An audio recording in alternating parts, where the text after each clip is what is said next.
Le 9 août prochain, plus de 22 millions de Kenyans sont attendus aux urnes pour des élections pour désigner de nouveaux représentants locaux, renouveler le Parlement, mais surtout choisir un nouveau chef d'État. En 2017, la Cour suprême avait annulé le scrutin présidentiel, reprochant à la commission électorale d'avoir échoué à conduire des élections respectueuses de la Constitution. 5 ans plus tard, la commission électorale promet un scénario différent et surtout démocratique. La présidentielle du 9 août se fera sans le président sortant Uhuru Kenyatta, limité par la Constitution à 2 mandats. Le scrutin se jouera donc, selon toute vraisemblance, entre William Ruto, l'actuel vice-président, et Raila Odinga, le leader de l'opposition. Fait inhabituel, le président sortant a ouvertement annoncé son soutien aux candidats de l'opposition qu'il avait battus en 2017 et en 2012. Les candidats se sont engagés à respecter le résultat des urnes, même si durant la campagne, les deux adversaires ne se sont pas fait de cadeaux.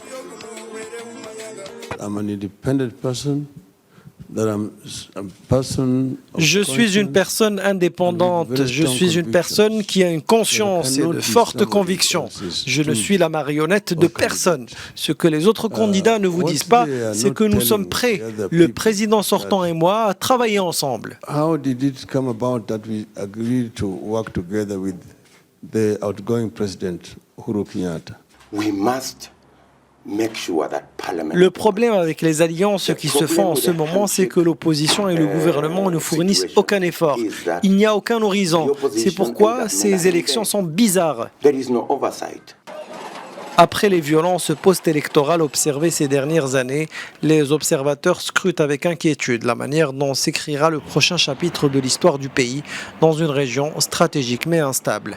Les deux candidats ont été accusés d'inciter à la violence lors de précédents scrutins. En plus de l'engagement à assurer un climat post-électoral serein, ils sont particulièrement attendus par les électeurs sur la gestion des problèmes du quotidien, encore plus dans un contexte de crise globale et d'inflation galopante. Pitié, baissez les prix de la farine, car nous ne pouvons pas cuisiner notre plat national sans farine. Nous souffrons de famine, je ne reconnais plus mon pays. Est-ce vraiment le Kenya? Nous ne sommes pas des réfugiés. S'il vous plaît, traitez-nous comme des Kenyans. Si vous avez faim, comment voulez-vous aller voter? Si nous ne pouvons pas assurer notre repas du jour, on ne pourra pas aller voter. Les gens passeront la journée à dormir car ils n'auront pas l'énergie pour marcher vers les bureaux de vote, faire la queue, se bousculer. Il n'y a pas la force pour tout cela.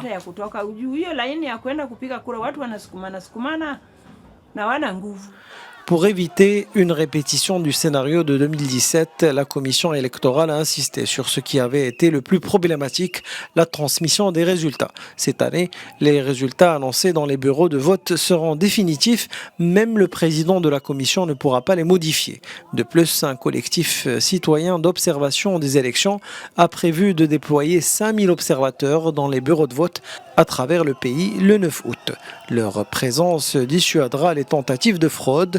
L'Union européenne, l'Union africaine, la communauté d'Afrique de l'Est et l'autorité intergouvernementale pour le développement, entre autres, ont aussi annoncé déployer des missions d'observation au Kenya pour le vote.